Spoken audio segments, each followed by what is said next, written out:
Good morning, Card It's RJ. It is Tuesday, but today it is time for the Sunday Trivia Recap.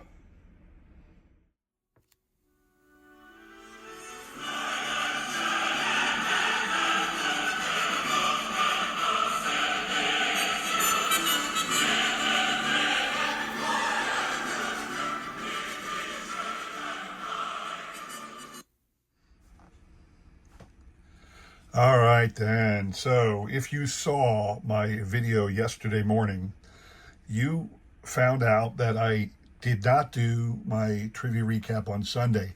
I did not want to interrupt Hobbypalooza. I wanted to just, I wanted to dedicate my time to watching the Hobbypalooza, and I was hoping everybody else would ignore my channel, which typically happens anyway, and would focus on the Hobbypalooza. So, Hobbypalooza was a great success. There's all kinds of records shattering and whatnot. So, shout out to the guys at Four Collectors for making an amazing Hobbypalooza this year.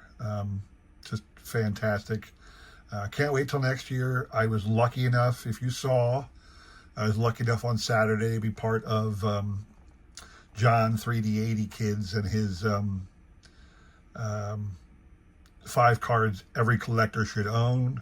If you didn't see that, please check it out, because again, I made it to a Hobbypalooza live stream this year. Very excited about that. Anyway, enough about you.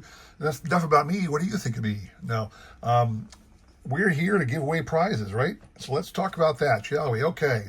On this date in baseball history, July the 14th, 1967, this individual playing for the Houston Astros hit career home run number 500. And interestingly enough, on the same date, 1 year later, July 14th, 1968, a former teammate of that individual hit career home run number 500 himself.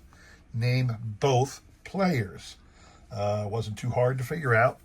Player number 1, Eddie Mathews, who had moved on to the Houston Astros by that time, and his former teammate, of course, Mr. Hank Aaron. That is their Pacific trading card, baseball legends. Yeah, this one's got some kind of like 3-dot damage. I don't care. It's in my binders. I love them anyway.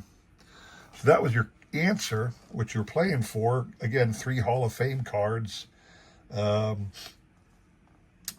Common collection card of Frankie Frisch.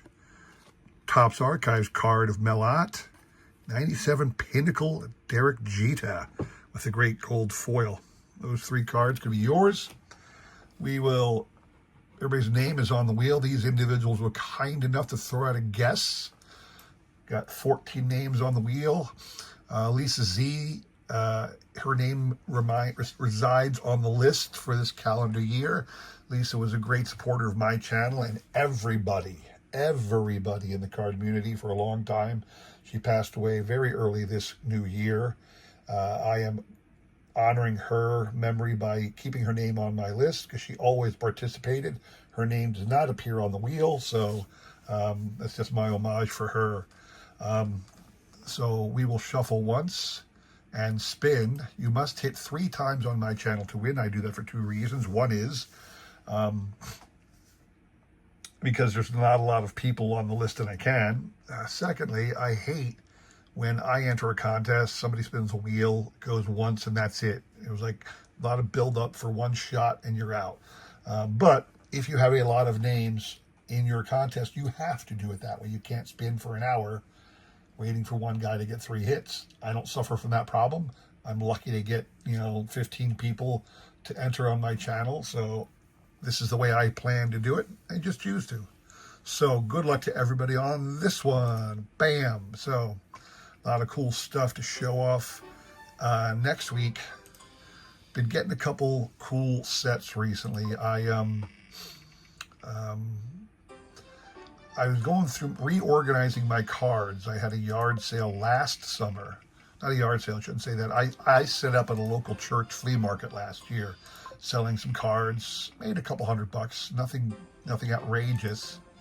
And the only reason I made that much money is some couple saw the advertisement and came barreling in at like the last second before the flea market closed and picked up like $300 worth of cards. So that's the only reason I made even a profit on the deal. But so my cards were all just out of order. I had ordered them for the sale based on price and that kind of stuff. Well, now I'm putting them back in order so I can get back on the tradingcarddatabase.com and pay attention to that. You know, get back into trading cards, and in order for you to trade your cards, they got to be ordered by manufacturer and year and put in numerical order or whatever. So that's 3. Pause. Ken over Pastor Ken's curveball. Ken over Pastor Ken's curveballs. Congrats to you, sir. You're getting these fantastic cards. Shout out to Ken. Hey, Ken, I thought we were going to do a minor league game this year. No pressure. If it doesn't happen this year, maybe we can get together next year, sir. All right. But anyway, Pastor Ken, you are getting those 3 awesome cards. Congrats to you, sir. Wednesday. Moving on to Wednesday. Wednesday's question. On this date in baseball history, July the 16th, 1941. Joe DiMaggio he hit successfully in his 56th and record-setting consecutive game. And my question to you all was, how many hits did he have in that game? The answer was 3. Here is Joe's 1989 Pacific Baseball Legends card. The 3 card you're playing for on this one, cool Donruss 89 MVP card of George Brett, 2013 Cooperstown Hack Wilson Hall of Famer, and little-known Negro League All-Star Judy Johnson. This is his 1986 Larry Frisch Negro League Baseball Stars card. So those are the 3 cards you're playing for on that one. Again, the individuals up on the screen were kind enough to throw out a guess. I don't believe Pastor Ken... Yeah, he did. Pastor Ken submitted a guess. Pastor Ken, you are out. You can only win once a week on my channel. Everybody else is up there. You're all regulars. So we will shuffle once again and spin. Good luck to everybody on this one. So yeah, I mentioned I was reorganizing my baseball cards, and in doing so, I would come across some oddball cards. So a couple of years ago, I was doing some breaks with people who were ripping just random packs from the 90s, forgotten Topps, Upper Deck, Fleer, whatever sets. And every once in a while, I'll find a really cool looking card from a really cool looking set. And if you know anything about those cards from the mid to late 90s into the 2000s, a whole bunch of those sets now, because people only cared about the inserts, the parallels, the relics, the autographs. It's still the true to this day. You know, your base top set is worth nothing. Literally, I mean, they sell it at Walmart, your complete set for $60. But, you know, a year or 2 from now, and those sets will be hand collated going for $5 because nobody wants the damn cards. They only want the inserts and the parallels and the autos, you know, the relics. Nobody cares about base cards anymore. Well, the same was true about those cards in the 90s and the 2000s. And I realized that because I'm a set collector, I can get a whole set of all those random oddball sets for like $20. All right. So I've started doing that. I've started looking online when I go through my cards and I find an interesting card set, long forgotten from the 1990s or 2000s. I'll do a quick eBay search, and sure enough, somebody will have the whole set up for sale on the bay for like $10, $20. So I have begun every once in a while, maybe every month or 2, I'll snag one of those forgotten sets. Now, a lot of people might think to yourself, why would you do that? They're not even worth anything. It's the nature of the beast in my mind. I am such a set collector that if I see a good deal on a complete set, I have to have it. Why? I have very much a checklist mentality in my head. I very much enjoy going to a list of cards and checking off boxes that say I have all of them. Is that 3 for Barry Barry? Let me double check. Barry. It is 3 for Barry. All right, congrats to you, Barry. You'll be getting these awesome Hall of Fame cards. Where am I putting those right now? Put them over here. Okay, Barry, congrats to you. Moving on to, where are we? We are Friday's question. Okay, moving on to Friday's question. On Friday, on this day in baseball history, July the 18th, 1927, this baseball legend playing for the Philadelphia Athletics collected career hit number 4,000. Name him. Very easy question, very easy answer, because only 2 people in the history of baseball have 4,000 hits. So the answer, of course, was Mr. Ty Cobb. Here is his 1989 Fleer Baseball Legends card. I'm still trying to acquire the playing era Ty Cobb. If you know my videos, you've seen all you need to know about that quest. So anyway, so Barry, you are out. I don't believe Pastor Ken had a guess on this one, so everybody else is still in. We will shuffle once and spin. Before I do that, I'm going to show you what you're playing for. Another 3 awesome Hall of Fame cards. Nolan Ryan, Baseball Heroes from 1991. Cooperstown 2013, Panini Lefty Grove. A lot of people think Lefty Grove was the best left-handed pitcher ever. He had 300 wins, but started very late because the minor league team that owned his rights would not sell him to a major league team without significant payment. And then lastly, another great lefty, Whitey Ford, Topps Archives card. So those 3 cards are up for grabs. Again, everybody else on the screen was kind enough to throw out a guess. All regulars, thank you for participating. We will shuffle once and spin.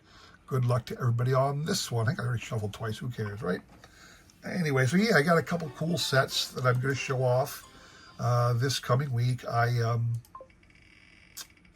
One of them is just a unique thing. I think most people don't even know it exists.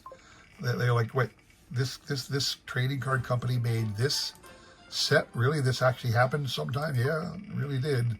I can show you that. Oh, just missed. Shaw was almost there with 3, but he just missed, guys. Sorry.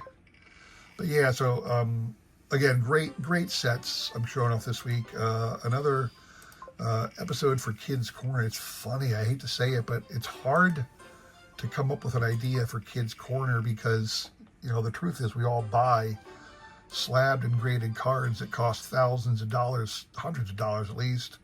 And trying to show off something that would interest kids is not that easy, believe it or not. So I'm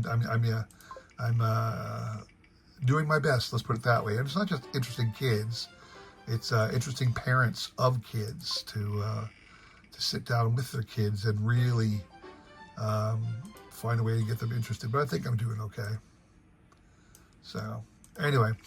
Yeah, I got lots of cool things to show. I can't wait for you guys to see. Monday is a really, really impressive addition to my collection. I'm very, very excited for the Monday release. The one on Friday is the oddball opening. Actually, Fridays, I shouldn't say Friday. So pause, never mind. You'll see it when it comes. Alan, yes, Alan, grade worthy. No, yeah, Alan's grade worthy. Alan, congrats. You're getting these 3 awesome cards. Been a while since I sent anything your way. Happy to do so again. That's all I have for you, people. Again, like I said, I got big things for you coming up next week. Please stop by and enjoy. If you like that video, please consider like, subscribing, commenting, and all that jazz. I really do appreciate your support as I try my best to support everybody's great card media, right? Thank you very much for watching. I know it's Tuesday. Actually, you already saw Monday's video. Shh, don't tell anybody. You already saw Monday's video. Come back again tomorrow, Wednesday, and Friday. Thanks for watching. Take care.